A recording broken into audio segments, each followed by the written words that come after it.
Hi shooters, we're back here at the Texas Pistol and Rifle Academy, and this time we're here for the precision rifle training. We're going to speak to Robert Duhon, the owner and the operator, and learn a little bit more about precision rifle.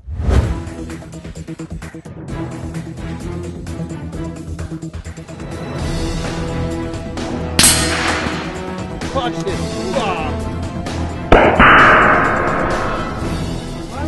Send it.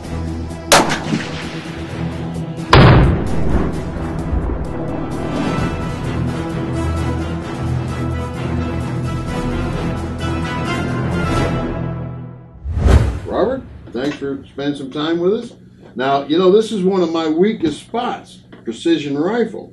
So what am I going to learn? James, first of all, we appreciate you being here with your guys, and it's a pleasure for us to be able to share with you, some of the things we do here. We've been here maybe 27 years in this one location, and as you say, Dallas is maybe an hour to an hour and 15 minutes away, downtown Dallas. And we go to Dallas and recruit shooters, preferably through the Dallas Safari Club. And as those Dallas Safari Club types come through that door, they normally have an objective. And example, here's an individual that may be going to Russia to shoot a Marco Polo sheep. And his guide says to him, listen, if you want a nice ram, with maybe a 60-inch curl, which obviously everybody does, he says you need to be able to shoot 500-600 yards on the first round out of the tube. So he comes to us with that task. We're fixing to be on the range here in a little bit, but I wanted to ask you this because it's kind of a one-on-one type scenario, and I'll start with Steve if you don't mind, John. What is it that you want to accomplish today with your rifle? Fine-tune it and feel comfortable, feel confident that when I dial in those numbers at a known range, I can use the rangefinder, calculate, know exactly what it is, dial it up, and I know that clean, cold bore shot is going to go exactly where I want it. And that second shot, if needed, is going to go exactly where that first shot went. Right. And I have that confidence in what I'm going to pull the trigger. It's going to go where it needs to go. Yeah. I want to check the dope from the last time that I shot it, and I want to see what the conditions today are. A little bit cooler, they're a little bit different. I just want to see how much difference there's really going to be. And we can accomplish that 0 to 600 yard first round, one shot, one kill, first round out of the tube accuracy in one day. In one day? Yes, sir. So if I might, I'll give you just a little bit of an overview of what happens in that one day. Yeah, please do. In the backwards planning are performance points. And once you address and once you groom yourself on each performance point and you sew them all together, then you're capable of performing your shooting objective. All right, we got to look at wind. We got to look at bullet drop. We got to look at shooter performance, which is critical. That's you, shooter performance. We got to look at how the gun is dressed. Okay, and when I say dressed, how's the rifle dressed? And by that I mean bipod, sheath piece, military type sling. I like a military type sling, but it's not essential. This is what we might call a military type sling right here. It's got the frogs on it. Dressed with a sheath piece, so when you lay down on this rifle, you can totally relax all of the muscles in the head and the neck. Relaxing all the muscles in the head and the neck, and relaxing as many of the muscle groups in the body is critical, because you got to remember this formula. Muscle tension always finds its way to the end of the muzzle, okay, and the shot group opens up. Our objective today is to shoot a very, very tight shot group at the 1, 2, 3, 4, 5, and 6. So to do that, we have to eliminate as much muscle tension as we possibly can, and we have to use bone support, muscle relax. And I'm going to show you how to break the trigger. Then the gun has to be absolutely clean and tight. And today, to determine if in fact the gun is clean, we're going to use a bore scope. And the bore scope allows us to look inside of the tube to determine if there's any copper, any type of residue, in the rifle. And then first here is what the final performance point of safety. Okay, and what we do is we wind up putting a safety umbrella over our whole program. Okay. All right, now just talk to you briefly about what happens when a gun fouls copper. As that bullet races down the tube, and it's heated up a little bit from the propellant. As the propellant detonates and drives the projectile down the tube, copper, go ahead and look at it. Yeah. Copper sloughs off and adheres to the surface of the barrel, and then it burns and oxidizes right at the muzzle. And inside of that tube, once they cut that 30 caliber hole, they'll take a button that has teeth on it, and they will pull that button through and turn it, and that leaves the lands and the grooves. And the lands are the elevated portions, the grooves are like this. So what happens when that bullet races down the tube, the lands put a spin on it, okay, as it leaves the tube. And that spin helps to stabilize the bullet in flight, along with a very conical configuration on the front of the bullet and a boat tail at the back. So we look for a bullet that has a performance type posture to it, which means a small hollow point at the front, copper jacket, and a conical configuration with a boat tail at the back. So as that bullet races down the tube, the lands hold the bullet in place and they spin that bullet. So when the manufacturer cuts a 30 caliber hole and he pulls a button through, lots of times it leaves a lot of sharp edges, and that copper is grabbed by those sharp edges. So what the rifle manufacturer, if he's a custom manufacturer, might say and do is this: hey, would you like for us to hand lap that barrel and polish those sharp edges out? And most assuredly, we want to do that. All right, folks, we'll be back in just 1 minute.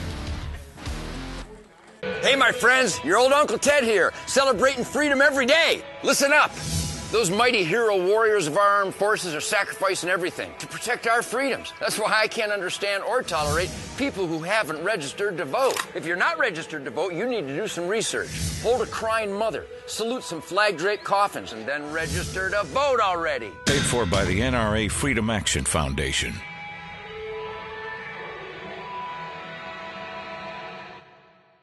The right to keep and bear arms is under constant assault. Join David Codrea daily at davidcodrea.com. Go through the headlines of the day, join with like-minded liberty activists, and expose the folly of citizen disarmament on thewaronguns.com. Notes from the resistance. davidcodrea.com. We have fun while we're doing it. Hey, shooters, for all you sheep hunters out here, you better pay attention. Suck it into your shoulder like you know how to do. This is something we all need a little help with. You're going to put your crosshair right here on this little bitty circle, and we want this bullet to print inside the box. Okay? So once that first round out of the tube punches in at 12 o'clock, we want the other one right on top of it. And it will do that if you don't have any solution left in your barrel. I think most of the time you've heard the concept of a fouling shot. Right. The fouling shot was a result of the barrels having some solution left in them. So they shot 2 or 3 rounds to clear all the junk out of the barrel. They got the fouling shots out of the way, and then that third or fourth shot was the round that was a haymaker. We don't have that luxury in some communities like law enforcement. The first round out of the tube has to be deadly accurate, inside of an inch. So we have got to have cold bore predictability, and that first round out of the tube is the critically important round for us. And that's the round that we're after, to be able to predict inside of an inch at 100 yards. A lot of times, guys, and you want to be careful about this, where the bullet exits is called the crown, and a lot of times a gun is put in a vehicle, and you bump that crown on something, and you ding or you dent a portion of the exit hole where the bullet comes out. If you have a ding or a dent, then that shot group opens up. What happens a lot of times is that rifle technician, that gunsmith will go in and he'll cut, about 2/16, an eighth of an inch off of the end, and he'll give you a nice, crisp, clean crown, and then the gun will tighten up. So this crown where you put this gun into your vehicle, or set it down. You got to be real careful with not damaging the crown. If you want to take a look here, you know, we like the bipod that's called the Harris Fix bipod.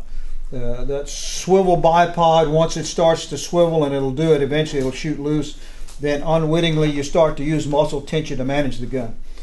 We like this bipod to extend to about 13 inches, which this one does. And reason being, if we get a real small frame guy, his bipod's going to be a little bit lower than a large frame guy.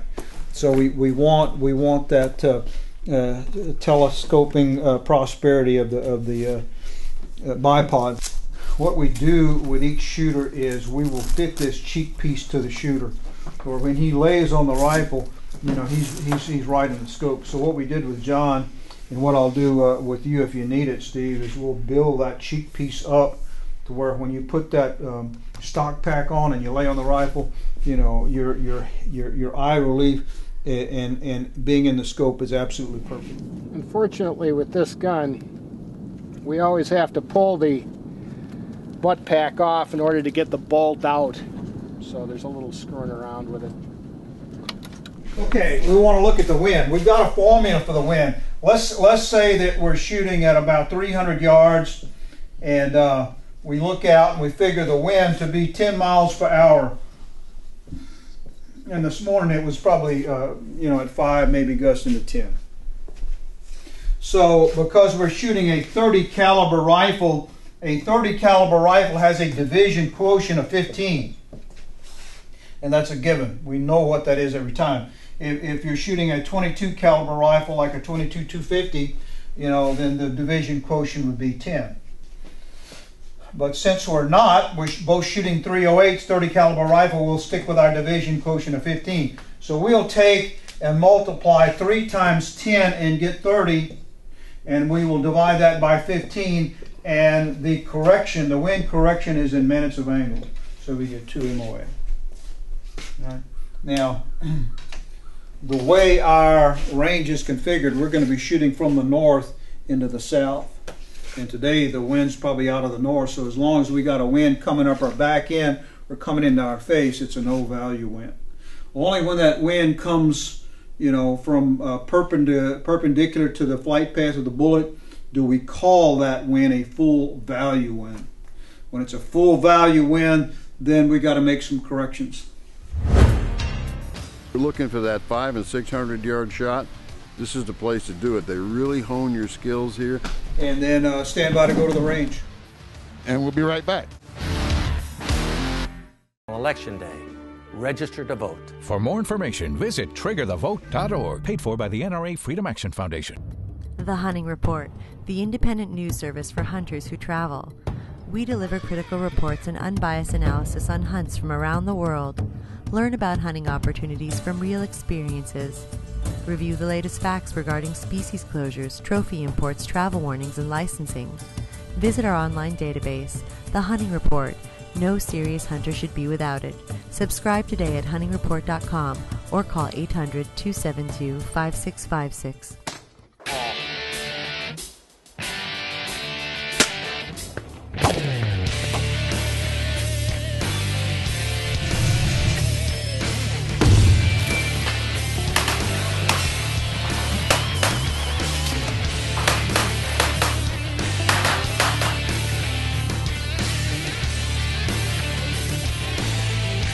Available to you 24/7 on your computer when you want to see it.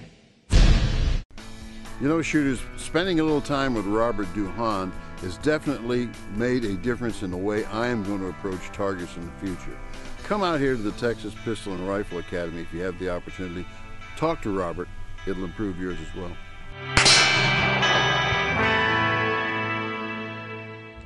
That's a good job right there, by the way. Had one flyer. Yeah, that was the first one I did. Yeah. So you'll have to do about 10 push-ups. Don't let me forget. He's got Yeah, well, I got 10 coming one arm too. push-ups? All right. Okay, which one of these you shooting on, John? I was shooting my point impact. Okay, so we're going to do the same thing. We're gonna move John up 3 minutes. We're going to come up. We want to put these bullets in the box here.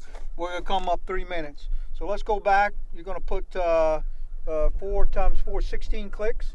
and you're going to put 3 times 4, is 12 clicks. Let's dial the elevation up, and let's 3 dry fires and 3 live fires. Okay, let's go do it. Steve, let's dial 4 minutes of elevation, which would be 16 clicks up. 15, 16. Okay, great. Exactly. All right. What I want you to do is dry fire 3 and live fire 3. John, let's get your 3 minutes of elevation in your. Okay, let's go up 12 clicks. 3 minutes up. Is that up or yeah? It was up, wasn't it? It was up already. That was. I thought it was on 0. So No, I was there. I moved it. Oh, did you? Go ahead and put 12 clicks up. Yeah, go ahead. I did it for a reason. Okay. So I'm on 12 right now. Okay. Or did you move it at all? No, I mean I just moved it to 2 clicks. Okay. You moved it what? I moved it 2 clicks. Okay, we got to go up 3 minutes, so you need another 10 clicks up. Okay. Fire in the hole. Send it.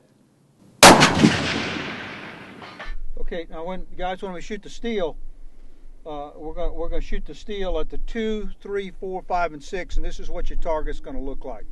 It's gonna be a silhouette, and I'll ask you to hold your crosshair right here in the center of the target, right? And then wherever your shot group is down here, I'm gonna call the correction, and then you're gonna dial your elevation up and your target turret until you punch in the center of the target.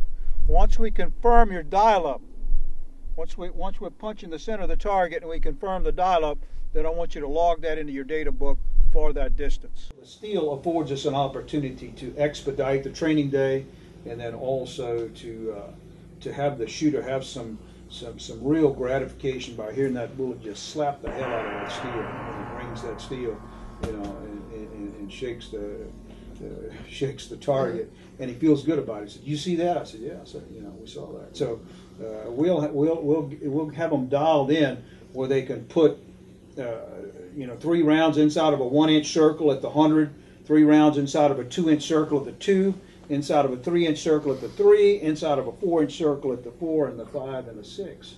So they're shooting 3 rounds inside of about a 6-inch circle at the 600. And what that does is that validates everything that we've taught them in the classroom. And at that point, all of a sudden their confidence level is ratcheted way up. And they walk out of here, saying, I'm spending $55,000 for this Marco Polo sheet. Yeah, I'm coming home with some big horns. Yeah, and I'm bringing one home. Yeah. It's a big one. Yeah, so anyway, over years of trial and error, we've pretty well got it tweaked now where it works for them. Cold bore, right? Dry fire shot. Right. That's a confidence that you get. Right. That's right. You get that feel for I know exactly how to dial it in. Boom. Yeah. Good shot. Send it. Yes. Center punched it. Wow. I'm talking. Fire in the hole. Send it. Center punched it. Wow.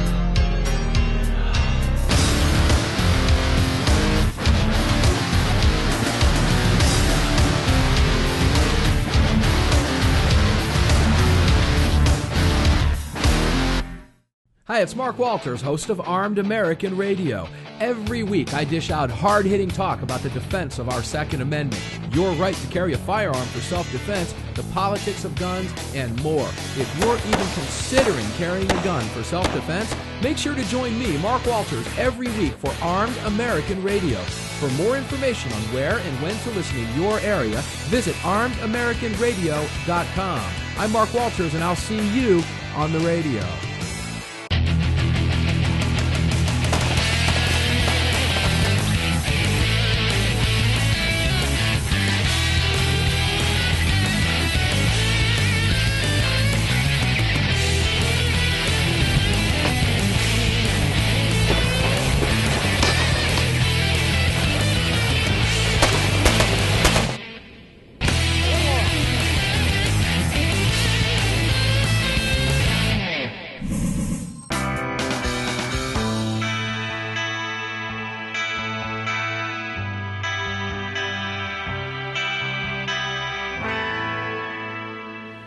Duhon, owner and operator of Texas Pistol and Rifle Academy, and I want to invite you to come out and be part of our shooting program here in White, Texas. No, I think it's just terrific. Get a chance to use your equipment, work it out, work out any kinks that you might have, and work back and forth, and you get a feeling of confidence when you do all that. And when you go out hunting, you know you can make that $1 million shot, especially when the money's on the line, and you got that confidence to make that long-range shot one time. You know, Robert, for those of us who are not familiar with White, Texas, and we probably all should be, I'm sure this is a very nice little town. What sort of facilities can someone who wants to come out and train, and they're going to have to spend a couple of days, how do you handle it? We have, you might say, shooter's choice, so to speak. You know, there's several very, very nice hotels in the Sherman-Denison area. There's a regional airport that will accept jet aircraft, you know, should they have their own aircraft, which some do. And then should you decide that you want to stay a little closer to home, we have a guest house that's available. Okay. And it's got, you know, it's a comfortable little house with maybe 5 rooms, and we certainly can accommodate a shooter that drives in a long way and wants to be close to the range. Right. It's about maybe 2 miles from the range in the little community of White. Okay, so Denison is one of the closest larger towns. Sherman, Denison are kind of hooked together, and that those 2 towns are right on the Texas-Oklahoma border. But hey, it's a beautiful community out here. 1,700 strong. 1,700 strong, okay. Right. And it's an all archery county. Grayson County, which is the county that our facility resides in, is archery only for whitetail deer. And it just so happens that here on the range with all the shooting, you'd think, you know, that there wouldn't be a mouse or any kind of creature in sight. But, you know, the whitetail frequent the berms behind the carbine range because they're infested with red oaks. And the red oaks drop those delicious acorns that the deer love. So, you know, they got food, they got water, and they got guys lurking in the bushes like Steve over here and myself, you know, with our archery equipment. So, you know, they're in real trouble. It is funny, and I think most of us who are shooters probably know that to go to a range. It is, generally speaking, one of the safer places for animals to go. Correct. Because all the shooting takes place, and they hear all the shooting, and they just browse about what they're doing. And here, however, there could be an arrow in the air. Today, I think that, you know, as with every day of training, you learn something. And today's lessons were that, you know, that these skills are degradable and they require practice. I certainly appreciate the expertise of the instructors here. I've been training here for about a year now, and I find these guys to be very, very knowledgeable and very, very solid instructors, and that's because they're solid students. So that's what I can say about it, and I've never had a bad day out here. It's worth every dime that I've ever invested in it. So that's what I can say. You've got 1, 2, 3, 4 performance points that you're going to execute, or what we might call motor skill, 4 motor skill performance points. All right, number 1, the first thing you're going to do is you're going to bump the safety off and announce to me firing the hole. Okay, the second thing you're going to do is, once you get that pistol grip and the finger falls naturally on the trigger, the second thing you're going to do is you're going to inhale, exhale, let it all the way out. We can almost go to sleep. Then the third thing you're going to do is you're going to start sucking the stock into the shoulder, and as you suck the stock into the shoulder gently and build pressure in the pocket of the shoulder, you allow the finger to curl simultaneously, and the shot breaks. Number 4. I'm Robert Duhon, owner of Texas Pistol and Rifle Academy, and you're watching American Trigger Sports TV. But by the authority invested in me, you know, I now pronounce you point of aim, point of impact shooters. Shooters, I hope you enjoyed today's show. This precision rifle is something I've looked forward to, and I know a lot of us out there could probably use a little more training in precision rifle. I've enjoyed it. I hope you have too. I'll see you again next week. 1 each. John Crapa has completed 10 hours of instruction. Well done, John. Thank you, sir. And also 1 each. Steve Milam has completed 10 hours of instruction. Well done, Steve. Keep up the good work. Excellent. expect you guys to go out and shoot something big. Send me a picture of it, so we can post it and brag about your shooting expertise. But I salute you on the job well done. Class dismissed.